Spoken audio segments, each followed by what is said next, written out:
Hey everybody, Suzanne Dunn here, the 6 through 12 English coordinator for Watertown Schools, wearing my Watertown hat for this event. I thought for the high school I would pick something that is a well-known book, but not one that's necessarily taught in our curriculum. So that is Fahrenheit 451.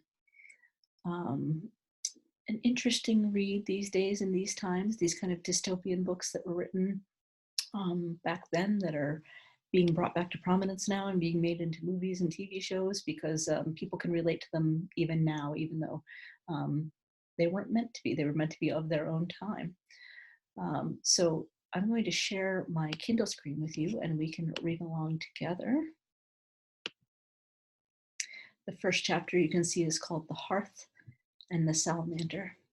I'm only going to read you a bit at the beginning here. The first chapter is extremely long, so I'm going to stop it at some point in the middle of the first chapter. Another very famous opening line. It was a pleasure to burn. It was a special pleasure to see things eaten, to see things blackened and changed, with the brass nozzle in his fists, with this great python spitting its venomous kerosene upon the world, the blood pounded in his head, and his hands were the hands of some amazing conductor playing all the symphonies of blazing and burning to bring down the tatters and charcoal ruins of history. With his symbolic helmet numbered 451 on his stolid head, and his eyes all orange flame with the thought of what came next, he flicked the igniter, and the house jumped up in a gorging fire that burned the evening sky red and yellow and black. He strode in a swarm of fireflies. He wanted, above all, like the old joke, to shove a marshmallow on a stick in the furnace, while the flapping pigeon-winged books died on the porch and lawn of the house, while the books went up in sparkling whirls and blew away on a wind turned dark with burning. Montag grinned the fierce grin of all men singed and driven back by flame. He knew that when he returned to the firehouse, he might wink at himself, a minstrel man, burnt corked in the mirror. Later, going to sleep, he would feel the fiery smile still gripped by his face muscles in the dark. It never went away, that smile. It never went away, as long as he remembered. He hung up his black beetle-colored helmet and shined it. He hung his flame-proof jacket neatly. He showered luxuriously, and then, whistling, hands in pockets, walked across the upper floor of the fire station and fell down the hole. At the last moment, when disaster seemed positive, he pulled his hands from his pockets and broke his fall by grasping the gold pole. He slid to a squeaking halt, the heels 1 inch from the concrete floor downstairs. He walked out of the fire station and along the midnight street toward the subway, where the silent air-propelled train slid soundlessly down its lubricated flue in the earth and let him out with a great puff of warm air onto the cream-tiled escalator rising to the suburb. Whistling, he let the escalator waft him into the still night air. He walked toward the corner, thinking little at all about nothing in particular. Before he reached the corner, however, he slowed, as if a wind had sprung up from nowhere, as if someone had called his name.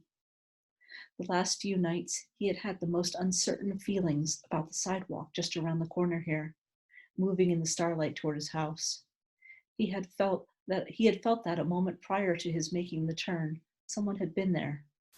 The air seemed charged with a special calm, as if someone had waited there quietly, and only a moment before he came, simply turned to a shadow and let him through.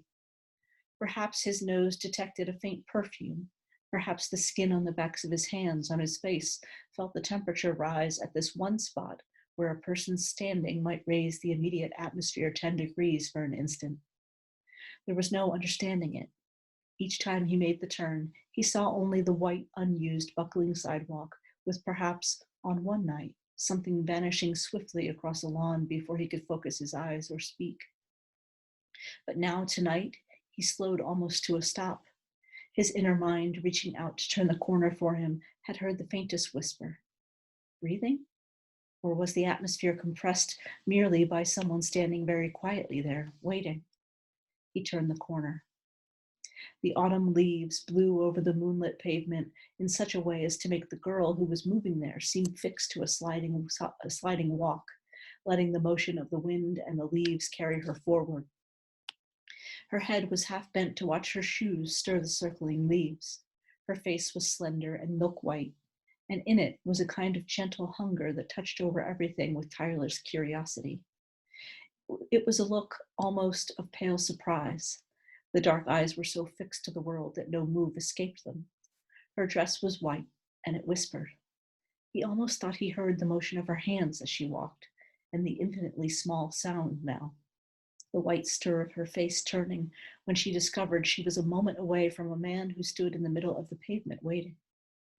The trees overhead made a great sound of letting down their dry rain. The girl stopped and looked as if she might pull back in surprise, but instead stood regarding Montag with eyes so dark and shining and alive that he felt he had said something quite wonderful. But he knew his mouth had only moved to say hello. And then when she seemed hypnotized by the salamander on his arm and the phoenix disc on his chest, he spoke again. Of course, he said. You're our new neighbor, aren't you? And you must be? She raised her eyes from his professional symbols. The fireman. Her voice trailed off. How oddly you say that. I'd have known it with my eyes shut, she said slowly. What, the smell of kerosene? My wife always complains, he laughed. You never wash it off completely. No, you don't, she said in awe. He felt she was walking in a circle about him, turning him end for end, shaking him quietly and emptying his pockets without once moving herself. Kerosene, he said, because the silence had lengthened, is nothing but perfume to me. Does it seem like that, really? Of course. Why not? She gave herself time to think of it. I don't know. She turned to face the sidewalk going toward their homes. Do you mind if I walk back with you? I'm Clarice McClellan. Clarice, Guy Montag. Come along. What are you doing out so late wandering around? How old are you? They walked in the warm, cool, blowing night on the silvered pavement, and there was the faintest breath of fresh apricots and strawberries in the air, and he looked around and realized this was quite impossible so late in the year. There was only the girl walking with him now, her face bright as snow in the moonlight, and he knew she was working his questions around, seeking the best answers she could possibly give. Well, she said, I'm 17 and I'm crazy. My uncle says the two always go together. When people ask your age, he said, always say 17 and insane. Isn't this a nice time of night to walk? I like to smell things and look at things and sometimes stay up all night walking and watch the sunrise. They walked on again in silence, and finally she said thoughtfully, You know, I'm not afraid of you at all. He was surprised. Why should you be? So many people are afraid of firemen, I mean, but you're just a man after all. He saw himself in her eyes, suspended in two shining drops of bright water, himself dark and tiny in fine detail, the lines about his mouth, everything there, as if her eyes were two miraculous bits of violet amber that might capture and hold him intact. Her face turned to him now, was fragile milk crystal with a soft and constant light in it. It was not the hysterical light of electricity, but what? But the strangely comfortable and rare and gently flattering light of the candle. One time, as a child in a power failure, his mother had found and lit a last candle, and there had been a brief hour of rediscovery, of such illumination that space lost its vast dimensions and drew comfortably around them, and they, mother and son, alone, transformed, hoping that the power might not come on again too soon. And then Clarice McClellan said, Do you mind if I ask how long you've worked at being a fireman? Since I was 20, 10 years ago. Do you ever read any of the books you burn? He laughed. That's against the law. Oh, of course. It's fine work. Monday, burn Millay. Wednesday, Whitman. Friday, Faulkner. Burn 'em to ashes, then burn the ashes. That's our official slogan. They walked still further, and the girl said, Is it true that long ago firemen put fires out instead of going to start them? No. Houses have always been fireproof. Take my word for it. Strange. I heard once that a long time ago houses used to burn by accident, and they needed firemen to stop the flames. He laughed. She glanced quickly over. Why are you laughing? I don't know. He started to laugh again and stopped. Why? You laugh when I haven't been funny, and you answer right off. You never stop to think what I've asked you. He stopped walking. You are an odd one, he said, looking at her. Haven't you any respect? I don't mean to be insulting. It's just I love to watch people too much, I guess. Well, doesn't this mean anything to you? He tapped the numerals 451 stitched on his char-colored sleeve. Yes, she whispered. She increased her pace. Have you ever watched the jet cars racing on the boulevards down that way? You're changing the subject. I sometimes think drivers don't know what grass is or flowers because they never see them slowly, she said. If you showed a driver a green blur, oh yes, he'd say that's grass. A pink blur, that's a rose garden. White blurs are houses, brown blurs are cows. My uncle drove slowly on a highway once. He drove 40 miles an hour and they jailed him for 2 days. Isn't that funny and sad too?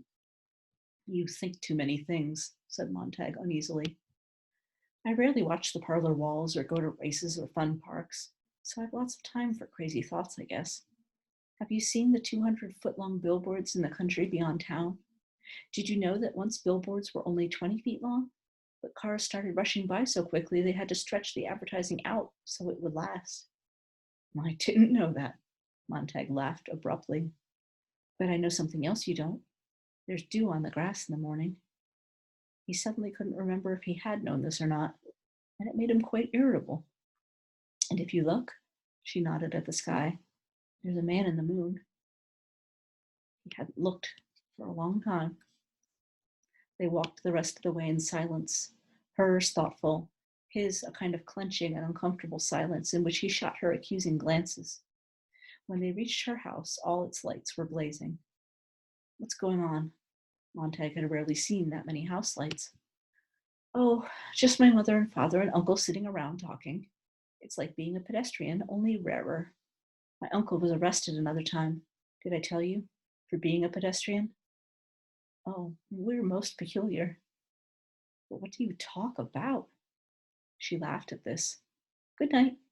She started up her walk. Then she seemed to remember something and came back to look at him with wonder and curiosity. Are you happy? She said. Am I what? He cried. But she was gone, running in the moonlight, her front door shut gently. All right. So, Fahrenheit 451, you might know or not know that the title is called that because 451 degrees is the temperature at which paper burns. So this is some alternate universe where firemen don't put out fires, they start fires because it is their job to burn books, which is why he smells of kerosene, which is something that starts fires, right? Not just the smoke itself. So, interesting book. If you want to read more, let me know. I'll give you a copy, tell you more about it. Hope you read it.